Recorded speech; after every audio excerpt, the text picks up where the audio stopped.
Hello, welcome to our group narrated PowerPoint presentation. Our team has 4 members, Diệu Hương Trà, Tiến Đạt, and here are the 4 learning outcomes that me and my teammates will present to you. Now, me, Hương Trà, will present to you learning outcome 1, understand how self-managed learning can enhance lifelong development. So, we all know that self-managed learning is a method through which people or individuals find various ways to learn things, and it helps us to become more successful. Thanks to assist and MBTI test, I have understand my own learning ways, and I have built a great learning strategy for myself. And I think this approach helped me to achieve self-managed learning skill to improve myself now and in my lifelong development. The picture on the right is my assist and MBTI test result from my e-portfolio. In university and also in real life, I always be organized to find a good study environment. In addition, I also check how effective I am, and I manage my time effectively to ensure that I can work steadily to gain the greatest benefit from my study, not only in university but also in my lifelong learning. Number 2, proper ways in which lifelong learning in personal and professional contexts can be encouraged. So for personal, we can provide opportunities to encourage lifelong learning by giving a list of things we want to explore, your personal learning environment, experiment with new ways to learn like drawing map or watching documentaries. Next, we can teach others using tests to find our proper learning strategy like assist, test, and MBTI test. For professional, we can provide opportunity to encourage lifelong learning by have a professional development plan first. Find a job that encourages learning and collaboration. Make learning goals as important as performing goals. Use learning reflect method to review the knowledge. Next, we can connect employees with inspirational mentors. And finally, we can recognize learning as an achievement. Among the economic uncertainty now, it is very important to make lifelong learning a priority in our personal and professional development journey. Additionally, we must reflect on ourselves to check how effective we have or have not to improve better and encourage our lifelong development. Number 3, evaluate the benefits of self-managed learning to the individual and organization. I will present to you some amazing benefits of self-managed learning to individual learner first. Firstly, the method will help them to self-manage without the promptings of other people or the influence of outside factors. Secondly, self-managed learning also helps individual learners to increase self-awareness and opportunity for reflection. Therefore, individual learners can develop intellectual stimulation, getting more confident, and they can promote the good point and improve the weak points. Therefore, self-managed learning helps individual learners to improve many skills. As a result, self-managed learning will assist them to have a better promotion opportunity or better development chances for myself. Through this personal and professional development course, I feel that I have managed myself better, have more confidence, and know the way to reflect properly to improve myself now and in my lifelong development. And thanks to self-managed learning, I have been very active in my study and my work, and I see that my study results are very good and I have accumulated more experience while working. About benefits of self-managed learning to the organizations, I see that self-managed learning can assist the majority of organizations today hire flexible and independent employees, provides a workforce that is better qualified, more motivated, and better adapted to the needs of the knowledge society. So, a workforce of passionate learners is likely to have a positive influence on everyone around them, including the customers. Therefore, the relationship between corporations and their employees become closer and closer, and employees will work effectively to bring the best profits for the company. Number 4, and the learning outcome I want to mention is that I am able to take responsibility for my own personal and professional development. Because I want to become an entrepreneur, I suppose that I will have to meet and get funding from many different investors. After doing the MBTI test, I feel that I am a quite creative person that has unique ideas, and I would say that it is very suitable for an entrepreneur because new idea will create success in a particular way. And I think that I have good natural observation skills when it comes to noticing real, tangible things and changes. I believe this skill is very important for a business owner, especially in a market economy with constant changes and advancement of science and technology. For new venture creators, observing and making themselves unique and different in the marketplace is paramount.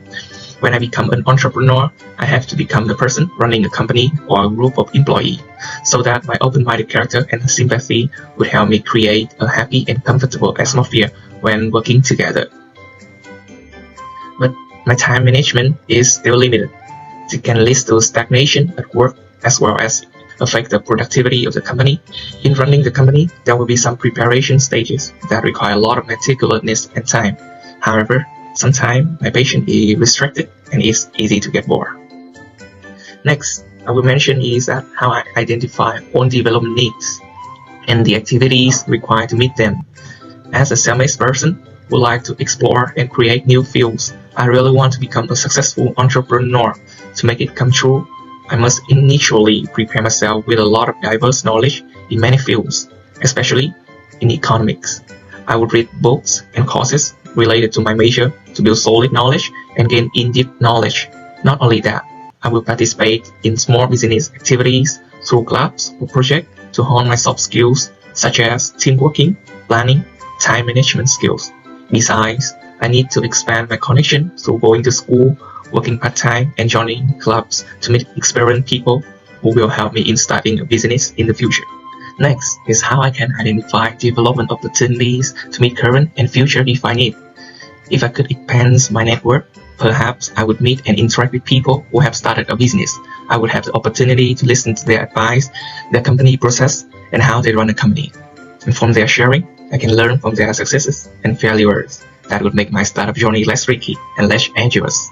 And in the technological development era, it is very easy to find knowledge from the internet. So it is a good opportunity for me to broaden my horizon. And the government have policy to encourage startup, support new venture creators, access to capital sources, and support product distribution. And finally, how I devise a personal and professional development plans based on identified needs. To be able to have more knowledge about the economy, market, and policy changes, I should update my knowledge continuously by watching the news, read the newspaper every day to catch the fastest news. I can find and learn knowledge about human resources management, finance, media through the internet, textbooks, books, and learning from experienced people. Besides, I can register to join school clubs to improve soft skills while expanding my connection, relationship.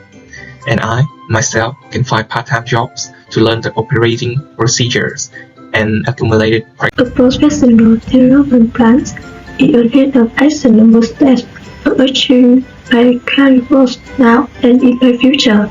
From the day I follow it, I found that work efficiencies were more and more better. That the key roadmap for reaching goals. So, how do I implement my plan? Step 1. I set assignment to SWOT analysis in order to understand about my strengths and weaknesses. Then I can identify areas in which I can improve to achieve my goals. Step 2. I break down my goals by specific time, maybe 2 weeks, 2 months, or 1 year. Step 3.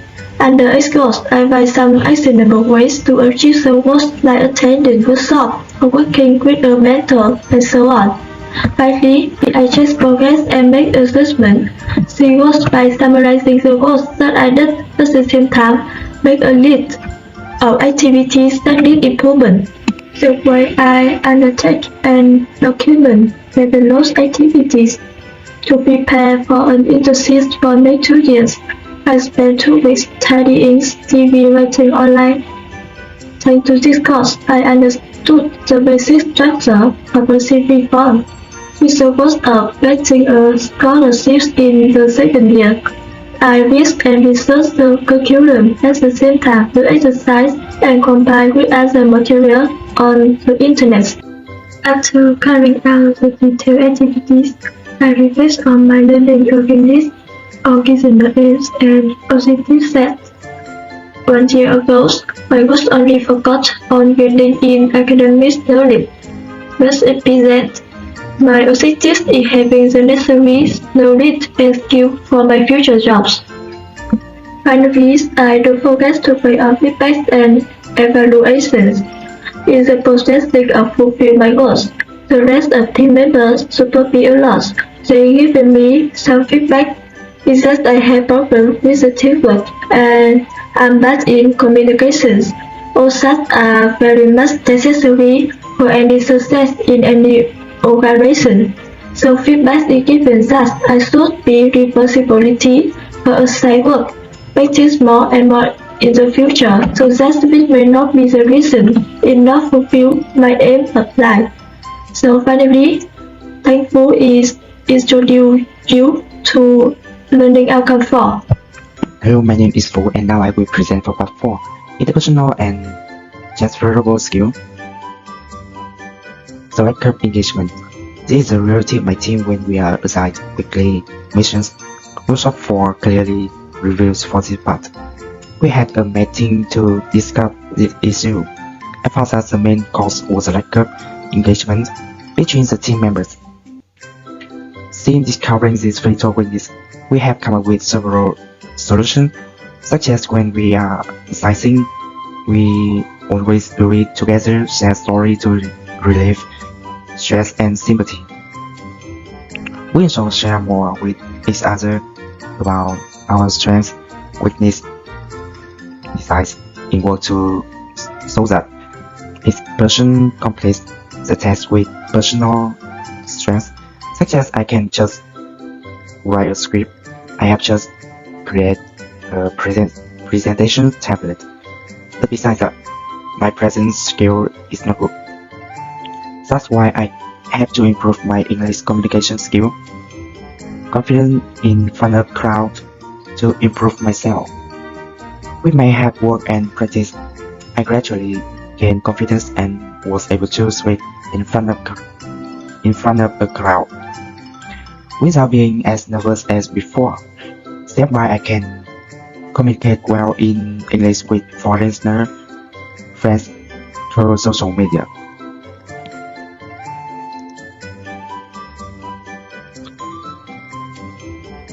About communication skill with various levels. The first is the ability to speak to everyone, be they colleagues or customers.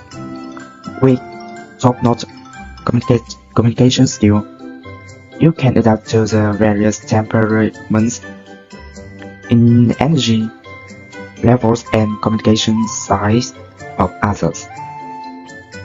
Second, having strong communication skills also means that you can effectively express yourself to others, whether making a presentation, conducting negotiations, or addressing a customer service issue.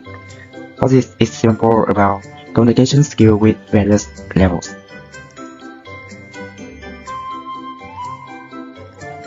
Here is a comparison table between the two skills. Based on this table, you can better understand each skills and their importance in different situations.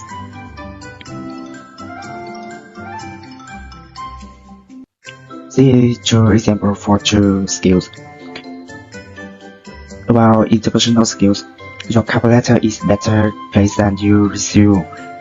For focusing on soft skills, the reason is that interpersonal skills are best demonstrated with stories and examples, which fit more naturally into a cover letter. And about transfer skills, communication skills are crucial regardless of the situations. Communication is a two-way process. It's about self-expressions and listening to others.